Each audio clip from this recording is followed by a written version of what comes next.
that just lines up bullets. I actually really like the Nami pick against the Twitch in particular. Well, we'll see what else they can follow through with the crowd control chain and the long-range champions. TSM going to make their own options here.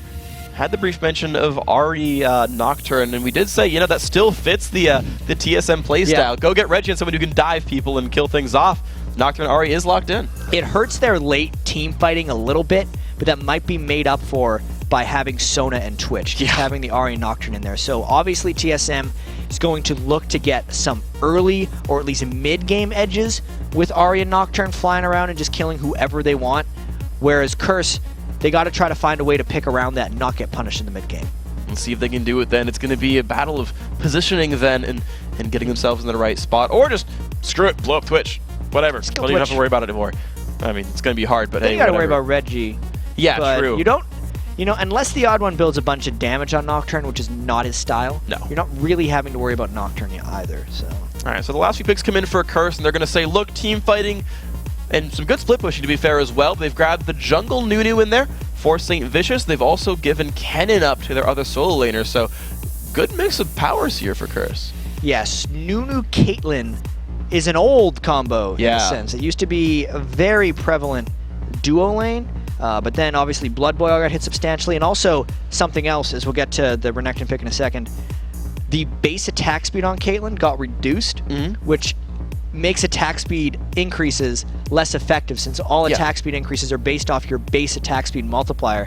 It's still good, but it's not quite the same as it used to be for them. It should be alright when Cop gets into team fights with it. Yeah, it's funny because we actually did the numbers to have her be exactly the same with Phantom Dancer, level 18, and Zerk Greaves. And then that's just going worse, a little bit low with Blood Boil. Yeah. A little bit worse with Blood Boil. Of course, as we said, Dyrus has picked up the Renekton. He ran that a heck of a lot in the first split. We've seen it a little bit less this time around in the second half of the year, but some more really individualistic champion picks. Yeah, it looks like Dyrus is just going to be trying to match up against Voidboy, or they're going for some lane swapping, and Renekton would be someone who can at least dodge around the Nami bubbles and maybe prevent some aggression. We'll have to see how they lane when they get into the game. So we're going to be into the game very soon. Of course, the load screen underneath us right here in these monitors, you can't see it because you don't need to. You got our pretty faces, and that's more fun than champion art, right?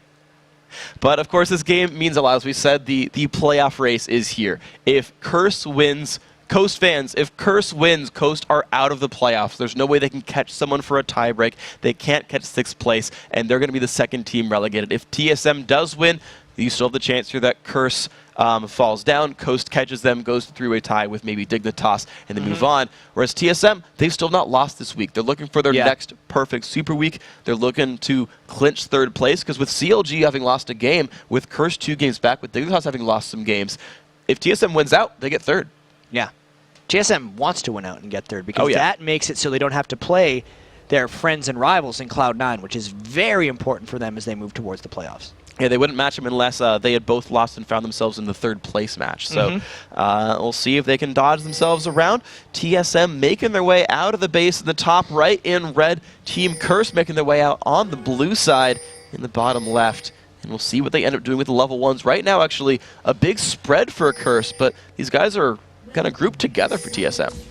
Yeah, very early on, TSM looking to find the advantage. And this is surprising. If I was Curse, and we saw this in the level 1 between Vulcan and Cloud9 yesterday, and you have a type of support who can crowd control a large amount of people with one spell, I would just 5-man wait in one of these brushes, because you would wait in that brush with a bubble and pop up 2 or 3 people and maybe turn something around. But instead, Curse has warded their own jungle and just scattered. And one thing I want to point out about what Curse has done early on, speaking of wards and whatnot, is St. Vicious went deep utility. He's at 525 starting gold, had an early Explorer ward that he put down to scout out some of the early moves from TSM that TSM probably wouldn't be able to expect very easily, as Saint is actually most of the way to a Spirit Stone because of that. Yeah, and absolutely we can see the early game TSM is just grouping up once again. They have only placed that one early ward, whereas Curse has just put a whole bunch of wards all throughout the jungle. Let's see what they do with this one. The vision definitely a hell of a lot better for Curse right here. Now, will they get anything out of it? Of course, they do have the Nunu jungle. He's good at stealing things away, and actually, he's matching up against Dyrus in the odd one. He's actually found that Nocturne's on that right-hand side, that Golem side jungle, and Saint wants to seal that away. Yeah, this is a really sneaky level 1 we have going on right here. Curse is going to try to make this delayed movement, and it looks like they have the people to pressure Odd1 right off of this one. Saint runs on forward, and they're like, guys, leave your jungle, it's ours. And of course, with the pink ward control, TSM can't even see this happening, so Saint should be able to take this one away. There we go, the Consume Smite all at once. And I want to see, did he actually shared experience, I think? Yeah, he shared experience with Cop there, so Saint's not going to be level 2, but Cop's hitting too quickly. At least since he's Nunu, he's going to be able to get off that a little bit, and this will enhance the 2v1 ability of Curse's duo lane there in that 2v1. So Cop already level 2 right here. Saint Vicious doesn't have a smite up, but at least can consume things. Odd1 having a kind of rough time in his jungle. Saved his smite, actually. Had to solo the red buff, and is now going to make his way over towards Saint's blue. And of course, TSM has a vision ward over that, so that actually could just be Odd1's. Yeah, Odd1 then just doing the trade. I mean, this is what happens generally when you do an overzealous invade, kind of like Saint did. Because Odd1 pulled back and then went straight away so quickly, and because Curse didn't have AD carry support in the lane where that was supposed to protect their blue buff, it's just a natural progression of trading. So, and actually, in fact, because of the shared XP, also no level 3 yet from Saint. So ironically enough, Odd1 got counter jungled first, has a level lead. We'll see if that pans out to much more afterwards, but that, as you said, equal trade, bit of an experience advantage. Some of that went over to Cop, and so we'll see now what the junglers do with these 2-on-1 lanes. Right now, it's actually Saint defending Nijaki up in the top lane, whereas we haven't yet seen Odd1 come down, but looks like he's looking also for defense. Yeah, this is a very odd 2v1 scenario because none of these guys are really pressured too hard in the lane, and most of the early action was about those buff trades. So the lanes themselves do not have much pressure on them. Interesting. So yeah, the turret's not losing a whole lot of health. The early 2-on-2s just pretty much defending themselves here, and it's just the last hit battle. Consume, of course, able to easily beat a turret for last hits. That seems pretty successful there from Saint. While Turtle actually taking a bit of damage, the Ice Blast and everything else making life a bit difficult. Saint is putting points in Ice Blast. He's got 2 ranks in that right now, and we're just kind of watching turret defense, basically. It's strange that Saint would pick the Nunu for early turret defense instead of aggressive counter jungling this early on in the game. We have to see if this ends up working out for him because yes, he got the blue buff taken down, but other than that, he hasn't outpaced himself or differentiated himself from the Odd1. And when you think about Nunu's tools, lane babysitting is not near the top of that list. And look at that, the Odd1 actually has gone and jungled. He got his Wraith camp. He's going to go towards the Wolves when that spawns back up. And Odd1 is basically doing more than Saint now. He's got a minion kill lead. He's gone back down to the bottom lane, and he'll be there in time for Darius' turret to take damage. Yeah, I don't really see where the ganks are going to be coming from directly unless maybe the Nocturne Renekton lane if Comp and Edward overcommit, or just a long train down with Saint and Nijaki if they have the damage. They might just try a lot of pain onto Wild Turtle, who burns his barrier. Exhaust as well being traded down. So Summoner Spell's already dropped out. Saint using his Flash, but not much else. Yeah. Special has some mana, though. He can keep Wild Turtle topped off. I'm very confused by this gameplay, where Saint Vicious and Jackie are essentially doing a Kennen AD carry Nunu support lane against 2 much more experienced support AD carry players, and I don't see them coming out on this on top, and I feel like Saint should be using his lane ability to just, or sorry, his jungle ability to just counter them. Well, sure. I mean, compare the junglers and the guys who are in the middle of the scoreboard right there. Jackie and Dyrus both in 1v1 lanes, or, you know, 1v2 lanes, 15 to 16 in minions. Compare the junglers, 14 to 18. You're just absolutely right. TSM are kind of getting the better of this. The AD carries even. Wild Turtle slightly outpacing Comp as well. And then just, by the way, Reggie's beating Void by 1v1. Yeah, by the way, that's one of the nice things they're able to do. But those are, you know, very low side lane, well, not very low, semi-low side lane numbers despite being babysat so much. It almost seems like they're trading a fair bit of minion kills between the jungler and the side laner. This isn't really giving any team that much of a gain. It's almost like they're just trading time. Yeah. At this point. They're just scaling up. And they both think they're going to scale up more because neither team is making a move, and they're laning actually incredibly equally compared to each other. It's one thing to think about, I guess, because we do have, right on one side, you've got the Blood-Boiled Caitlyn. Okay, it's a little bit weaker than Season 2 values, but, like, it's still Blood-Boiled Caitlyn. Like, that's not a bad thing to have in your team. You got Kennen and Zed, you've got Nami, they all tend to do pretty well late game. And I'm thinking about Twitch, right? Because Twitch is all kinds of scary late game. He's got Spray and Pray, oh dear God, it's so worrisome, but with like Zed and Kennen wreaking havoc, I mean, maybe Curse just does say, yeah, you know what? Wild Turtle won't have an easy game here. Reggie won't hard carry, and Kopp will win the game for us. And I'm thinking we're going to see a lot of late game battles between Voyboy and Reginald. Just because Reginald's generally the one who will be off on the side and try to stop the split pusher. And Zed is just the guy who goes and split pushes. Because I think if they get into team fights, TSM doesn't have protection tools for Wild Turtle if Voyboy decides to jump on him, and that could just end very badly for TSM. It's actually, you talk about the split pushes, and I'm actually curious about that as well. Just because we think back to last time Curse played Kennen, and it was Voyboy on Kennen, and he had teleport, and he played the split push that was against Dignitas. Yeah, that worked very well. And he had the teleport Lich Bane Nexus kill at the very end, but that Kennen is now the teleport on Nijackie. Like, even though Voyboy is our de facto Curse split pusher, Jackie's set up to be that man because of the TP. Like, it's curious, but they've almost gone against their standard game plan with this one. Even if you're right, like I would generally count Voyboy as the guy who would duel Reggie. So all kinds of just different things happening for Curse. It'll be fun to watch. Dyrus, though, finally getting some time alone in this lane to farm out and just pushes the wave away as fast as possible right before Kopp and Edward show back up. And still, very low amounts of action at the start of this game. St. Vicious picking the Nunu, but then just not deciding to counter jungle with it. Really just, at this point, you're picking Nunu for maybe late game Dragon Baron control, and then obviously the late game Caitlyn. But he definitely has not taken any early game liberties with counter jungle. Well, right now, and think about it, the timer for blue buff is already passed, the red buff already grabbed by Oddone as well, but there we go, the early dragon control potentially here. Smite is up for Saint and not for Oddone. Their whole team is basically here, and Jackie has teleport. Exactly, the teleport is what's threatening right here, but he used the consume, so it would be a Smite war, and there's a fight. Okay, he picked up the dragon, the battle has begun. Voyboy jumping in, Wild Turtle dropped dangerously low on health. The kill comes in from Reginald, but it's going to get traded back. Early kills coming across. Oddone finds another. Wild Turtle survives, and Void does not grab one. So 2 for 1, but a dragon for Curse. And Saint, gotta give him props, didn't use a Nunu consume, but did get the Smite secure. That's something that has been plaguing Curse all split. Inability to secure buffs with Smite, but they get that one, and it gives them the first small advantage of really the entire game.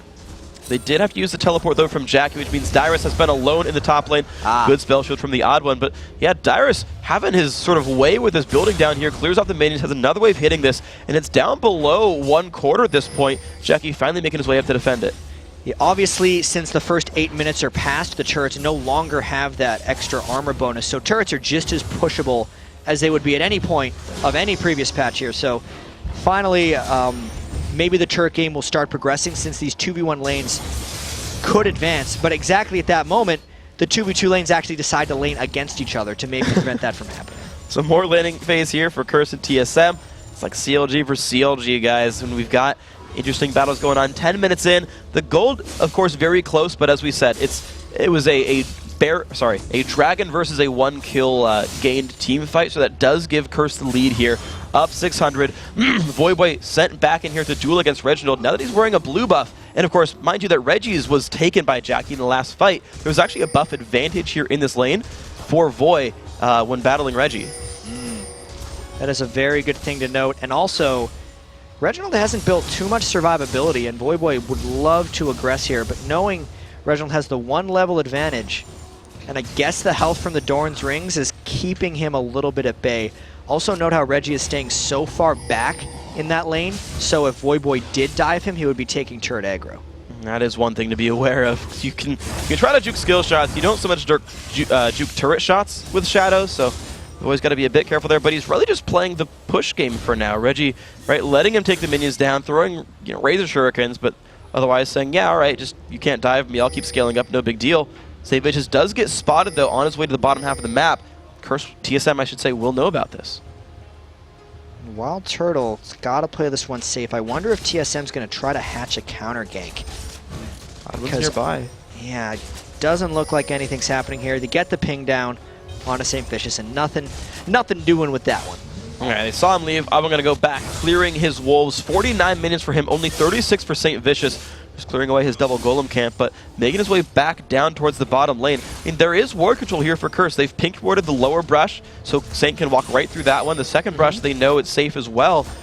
And Oddone, though, reading this he's actually come back down to this lane. Yeah, and Wild Turtle might be trying to go in. TSM forcing this one in, but they run into a Nunu. Oh, the bubble won't quite land, but the crescendo does land against Saint. The dive comes across. Who's going to take the damage? Copy jumped on, gets feared, cleanses it away. Still running. Expunge, though, takes him down. Wild Turtle, great job right there. The 3v3 going TSM's way. They went right through the zone control of St. Fitch's right there and just straight through to Cop, and that's the reason that gank was able to work. Oddone outpacing St. Fitch's position, even though it seemed like St. Fitch's had the element of surprise. It was a beautiful job. The only guy absolute zeroed was the Sona, and TSM are rewarded with a turret. Even Reggie comes down to make sure a roam won't change anything. So now the first turret of the game has gone TSM's way. They have an 800 gold lead for themselves as well, thanks to the earlier kill, as well as that structure. So TSM turned it on pretty well in the mid game. Yeah, that was a really good move by them, and that's the experience that TSM has running with Nocturne. Yeah. How many games in Season 2 did we see where we saw the Oddone or Reginald just helping out with the gank, and they just all in with Sona, and we'd see Chaos pick up a kill or two? It's exactly the same thing they did there with Wild Turtle on Twitch, and they're looking to maybe get him a little bit farmed and fed as this game moves on. And what's funny, actually, is you mentioned how familiar they are with the Nocturne. Curse actually just pinged where their ward was and where Nocturne ulted from, that tri-brush in the bottom right corner. They're like, how didn't we see him? We warded there. Well, no, he was in the brush the whole time. We wouldn't have seen him.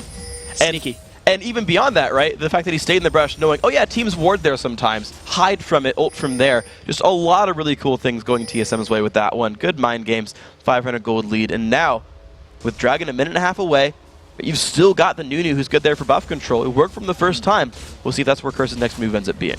And it is a good thing that that gank was successful, because if we revisit the minion kills right there, we can see Cop and Edward were actually kind of crushing Wild Turtle next special, because Nami is, and even Caitlyn, great picks against a Twitch lane. It's a matter of survival unless he's getting the ganks and is able to go aggressive. So TSM is almost restricted in this lane for when they can do things based on the cooldown of the Oddone's ult. And that is all kinds of scary because it's a pretty long ultimate cooldown. You've still got a while to go.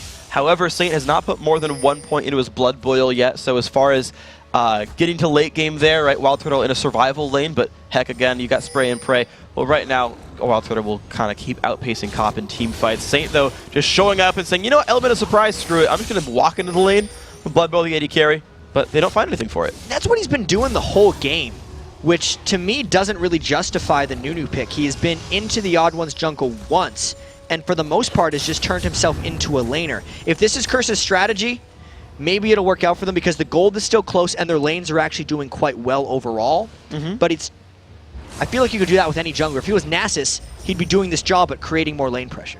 Well, we'll see if the Blood Boil ends up making up for it at the very end of the game. Dragon has come back up, and here we go. Just on cue, Curse walks right over, says, guys, we can go for Dragon. The teleport is back up for Nijaki. They put a pink ward down on the Dragon pit. They know there's not a lot of direct vision, but Saint taking a bit of damage from Reggie. Gets healed by Edward, though. The Dragon is definitely important here. We can see Jackie wants to teleport down, but that's why Dyrus is preemptively running down so the TSM can actually control this area. And a mid-game team fight against Kennen, who is level 10, might actually be decent since that ultimate is not crushing people yet. Unless Jackie could hit 11, he's teleporting in behind at level 10. We might see the fight. And see if these guys can do it. TSM has begun the battle. The dive comes on forward. Jackie just diving right in, but of course has been exhausted. Dragon goes down, and now Jackie's going to fall as well. 2 kills and a Dragon picked up. Edward caught the crescendo, flashes the charm, but the battle's already been won by TSM. Curse are now in retreat mode. Beautiful battle for TeamSoloMid. Dragon and the kills for TSM because they timed that and predicted exactly what Curse was doing. That's one of the things that happens if you're telegraphing all your movements on a jungler, is it allows the other team to take stock of everyone on your team and make great decisions. Bubble ends on a Darius, but that won't mean too much. The turret going down. TSM well rewarded for that fight. Built themselves a 3,000 gold lead, and they're still in command here.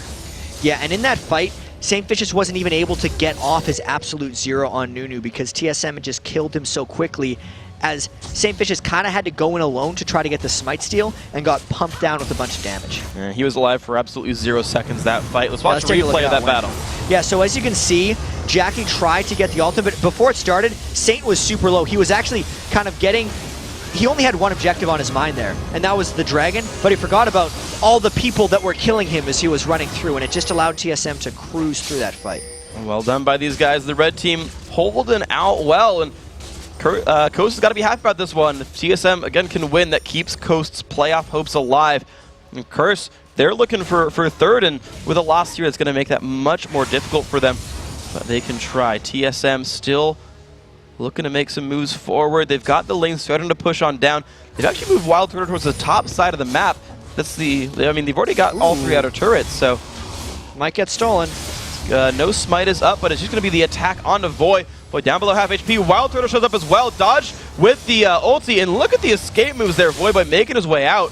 Thanks especially to the Blade of the Rune King. And meanwhile, Reginald just explodes Jackie down below, allowing TSM to take complete control despite the great escape by Void. Very well done. The bubble's going to land. Spell should have by the odd one, but Reggie knocked up. Doesn't matter too much, though. Blue Buff is given control towards TSM. That's going to go their way pretty easily right here. Odd one stops attacking, says Reggie.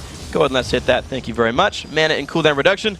Another kill picked up as well. TSM still looking great. 4,500 gold up. We've seen a lot of these Deathfire Grasp Aries really catching people off guard right as they hit that item threshold.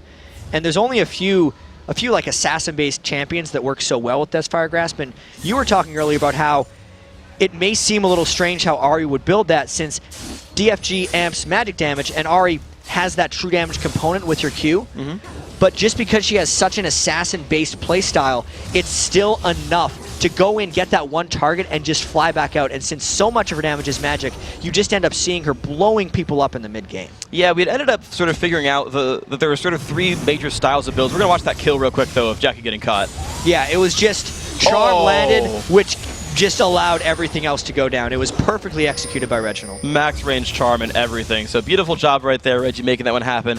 But yeah, we decided there were kind of like a few main build paths where the bruiser sort of guys, guys like Zach, Elise, Diana, who have to sit in the front lines. They get like the magic pen because there's some tankiness inside of it. Yes. And they can get some health on top afterwards. The single target burst, just DFG because it amps single target. So LeBlanc or Ahri would go for that. Whereas the big like hardcore mages with a lot of guys, that like Karthus or something. Karthus, Victor, those guys, they just build AP because you can't DFG a whole team. Those are the sort of the main builds we sort of realized. Figured out. Yep. So DFG working for the single target champions and moving on from there. So Curse, though, unfortunately, they've not been finding a lot for themselves for a while. They had the one moderately okay dragon fight where they got the dragon for the advantage. Other than that, though, they've not really found a lot for themselves, unfortunately. It's TSM making all the pushes, TSM controlling the objectives. Jackie getting bullied around a little bit, but here comes the push. They've looked and found Dyrus here. Double ulti's coming across. A lot of pain. There's the pop from the death mark, and will it be enough? Knocked ulti, blinding out. Voidboy still on the chase. Though. One hit to go through. Reggie gets a kill off in the mid lane, actually. Dyrus not refusing to go down as well. And we're getting chased, especially with the flash Q. And Dyrus actually lived the whole time, so a 2 for 0 and a turret for TSM. Things went from bad to really bad for Curse after that one. So much invested trying to chase down the 0-0-2 Dyrus. TSM just pulled the trigger in the mid lane once they realized there were 2 people trying to chase him down, made some big impact plays. Absolutely huge. So TSM, it's just we're beating a dead horse at this point, but they're making great plays. They're finding the openings, the engages, the aggressive Reginald popping his ult. By the way, 4-1-2. He's been a part of 6 of his team's 8 kills so far, and it's been that way for him. Reggie, they tried to ban him out. They got rid of the Twisted Fate. They got rid of the Karthus. They got rid of the Globals, and he was like, I'll just dash 3 times. That's good enough for me. And Ahri definitely fits Reginald, at least in the current incarnation of TSM. We mentioned yesterday that he was 2nd in the LCS in deaths, because a lot of times this season when we're watching TSM, we'll see Reginald go way in front of the rest of the team, die, and then the team wouldn't follow him up. But even if that happens on Ahri, since Ahri is such an individual champion, he's got 3 dashes, so he can go and kill a person and get out individually, and then the team can follow up kind of at their leisure. And while it can get the same benefits if everything's going well, it allows him to make plays even if the communication is not completely perfect. And that's worked, of course, for these guys. TSM still undefeated on Super Week here at the very end of the split. And Curse, though, still looking for their way forward. You've got this team pushing up the top lane. Wild Turtle, though, going invisible. Odd One nearby. Special sweeping out wards. Will they find the engage? Even Dyrus is flanking around. TSM still looking for blood. There we go, the slow from Cop. They're still trying to run the slow off into Dyrus, but Dyrus going to land the stun on Edward. Saint tries to zone the team out with absolute zero. Does a pretty good job of that one, but they're just trying to run. Now Jagged comes in from the side. He's been exhausted, though. Will it be enough? Special does drop down. 1 kill picked up. Curse might find the comeback here. The trap lands on a Dyrus. He's losing health. The ulti, and Dyrus is gone. Double kill here for Cop. Reggie on the side split push, but a 2-for-1 is something finally for Curse. And Reginald is not the fastest split pusher, and TSM went really hard through an absolute zero that they could not interrupt. That was pretty much the ideal team fight for Curse there, since they got an absolute zero, and then Nijaki got his slicing Maelstrom off on most of the team. More stuff like that is what Curse needs to come back in this game. Reggie actually ended up burning DFG and not getting much in that bottom lane. So. Yeah, and his ultimate. And Void just shadowed away and was fine. So Reggie missing on a couple of cooldowns now, but might just be rewarded with a red buff steal. The rest of Curse are moving towards him, though. Can Reggie do enough damage? Void is definitely going to see that, and it is picked up by Reggie, but there comes the jump in. Look at the pain coming across. He has Flash, but it's not enough. Flash is burned. Double buff transfer complete for Void, and now Dragon started. And this could just be a continuation of TSM making a couple errors. Curse really having an opportunity to get back, still 5,000 gold down, but looking to take this Dragon. Double buff on Void Boy, control over the Dragon Smite, and consume both up for Saint. That's going to be theirs. Good pickup. Blue team finding their way back in. Now 1-5 in turrets. They've got to make up this score. They got 15 seconds to Reggie revives. We'll see if they can find something out of this. All of this really happening off of TSM's over-aggression in the top lane.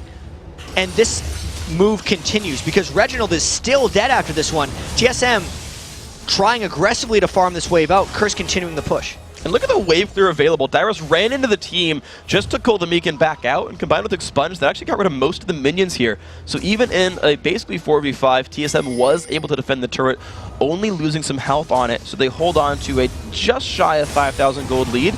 And we'll see what else they can look for here, because their wave clear is good, and they still feel like the team in control. And just to note, Dyrus is actually maxing his Slice and Dice second on Renekton. I like that choice on him just for the increased wave clear. Even if you're not spiking for as much damage in team fights, it's still a good choice for your overall team versatility. I see most Renektons play that way. Yeah, I like it a lot, especially, you talk about team fight versatility, right? They've got Wild Turtle there trying to shred people with spray and pray. So yeah, whether you're armor penning for the team or even just for the mobility, it's a good build. I like it. And so Dyrus helping out the team as well as being mobile. Voyboy, you called him on the split push. He is the guy down here in the bottom lane. And he beat Reggie last time, to be fair. He burned his ultimate, killed him afterwards. Void wearing the double buff still as prize from that. So there it is. And it's always fun, these duels, because Zhonya's Hourglass has been completed by Reginald. And there's a lot of skill that's involved in these matchups. Everyone's dashing around if they end up fighting each other. I feel like Reggie's just going to go for Void. Void trying to turn it. Tries to dodge, lands a couple of abilities right here, but there's the charm. This could be enough, and it is. Reggie winning that duel outright. Beautiful job. He didn't even need the Zhonyas. I mean, yes, it late. Yeah, the Deathmark detonated, but Voyboy didn't get that much damage down during the Deathmark, so it couldn't even finish him off. And Saint forced a flash away. The Fear Tether from Alan would have been enough. Dyrus knocked into the air, but doesn't matter too much. So right now, in Cop Curse Trust, he's 2-1-1, 237 minions, has the most minions of anyone in the game, has the most kills of anyone on his team, least deaths as well, but it might just not be enough. Look how little damage Dyrus takes. Cop's going to need to get a lot stronger for them to win this game, since they're putting so many donuts in the Cop basket right now, because he has the Nunu buff, and he is their primary source of damage. Plus, Voyboy's not even doing that well this game. It's actually going to turn into one of those all-about Cop games, since Curse is so far behind.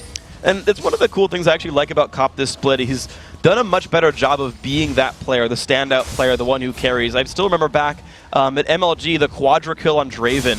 That was just like, Curse having a really rough season, really rough game, and then Cop was like, I got this, guys, and like dunked a bunch of people, and it turned the game around. This is one of those Cop please do it games. And yeah. You know, he's doing well. He's done the standard, I want to build 6 items carry build, the IH Phantom Dancer, so he's got the highest ceiling possible for an AD carry, and we'll see if he can keep going upwards. And in particular, to touch on that MLG game that happened back in week 3 of the summer split, it was fairly similar to this one. Maybe even TSM had a larger lead. At one point, it was 8 turrets for TSM to 2 turrets for Curse, and TSM over-aggressed in the Curse base to create that quadra kill. And even in this game, the way that Curse has at least stayed in here to even keep it at 5,000 gold was based off a TSM play where TSM over-aggressed. And it's a strange thing when that happens to TSM because they play so much about being the initiator and hitting the other team before they can come back at them. Yet that has been the thing that has burned them against this Curse team, and I wonder if that will create any hesitation for TSM as they try to close out this game. I definitely wonder, and you kind of look at the items and still see that Curse is kind of playing the all-about cop game because Aegis has come through for Saint. He is playing more supportive here as the Nunu, the really only tank on the team. Voidboy is still trying to play Assassin, though, for himself. Jackie, by the way, did actually, wow, early rush on the Zhonya's, dodged a couple abilities with that one. Reggie had burned his ulti to go in on that one, so trading a Zhonya's for the ulti there, but the turret going down for TSM. Yeah, Jackie actually dodged everything. The DFG was mid-flight when he popped that Zhonya, so it looked like a foolish use of the Zhonya's by the time we saw it, but it was actually perfect. Yeah. But because of the threat that Reginald was creating by himself, TSM, as you said, was able to create that turret kill. And there is a lower cooldown on DFG than Zhonya's at 60 versus 90 seconds. Even lower if Reggie ended up going for the Mastery, just to lower item cooldown even farther. And that's always a potential right here. But TSM, of course, they're playing. It's interesting to watch them play this. Whoa, here they go. The hard engage, they're on to Edward. He's just exploding right there. Look at Turtle. Turtle's flashed into the base to get the kill here, but he's now alone. And that's not a Thresh on his team. He can't get over the wall, but the rest of the team flashes forward. They just want this engaged. Saint Vicious in the middle of the team, but it's a kill onto a special. Cop is destroying. Double kill for Cop. Another kill picked up. That one for Saint Vicious. The ulti off on Reginald. He's going to go down. That whole team just turned into Reginald, but it was a 2 for 3. TSM losing that one. Turtle went crazy in that fight. He lost his mind as he flashed into the base. TSM was thinking they were going to win the game off of that fight, but in reality, they give 2 kills back to the worst person. Let's check this out. They go so hard onto Edward. I don't know what else. He was trying to kill Jackie at the start of that, but then you can see the rest of TSM was trapped outside, and then kind of one after the other, not necessarily in sync, TSM flashed in afterwards, and Cop was able to use the turret for his safety there, which was so beneficial. And the last thing to mention in that fight was Reginald had already burned his ultimate prior, so you saw he didn't have it until the very end, which was probably the person they needed to have it if they wanted to get to Cop. So wonderful stuff then. Very well done by Curse. Cop sitting in the background, not really touched so much in that battle. The Dragon again going down, and that makes 3 of 4 for Curse. Yeah, they're still 5,000 gold behind, but those Dragons are really what's keeping them in here. So at the very least, Saint is holding the buff control with his jungle champion. Okay, no early game ganks. Okay, no crazy jungle pressure, but heck, if you're going to rely on Cop, screw it, blood boil and take Dragons. This is very reminiscent of that Week 3 MLG game, and TSM doesn't want that to happen again, which is why they're going for this Baron. They can kill this relatively quickly. Curse needs to make a decisive move to get up there. Reginald's going to try to assassinate Cop on the way. He's going to pop the Zhonya's. This is brilliant. Oh, this could be all kinds of crazy. Bubble does not even land on the Reggie, and he gets the shutdown kill onto Cop, while the rest of his team is still taking this down. Jackie will not stop the Baron attempt. Really good move there. Dragon for a 1-for-1 TSM's lead. That's one of those deaths for Reginald that is the reason he's near the top in the LCS. Yeah. But that's also one of the reasons TSM is in 3rd place. There we go. Jackie forced to run away from the odd one. Had to burn his flash for it, but that's a cooldown trade I'll probably take if I'm TSM. I'm waiting on Reggie to revive anyway. So SoloMid holding on strong here, almost more than 6,000 gold in the lead. We're in 4 of 5 on the Baron buff, and they'll push again soon when Reggie's back up.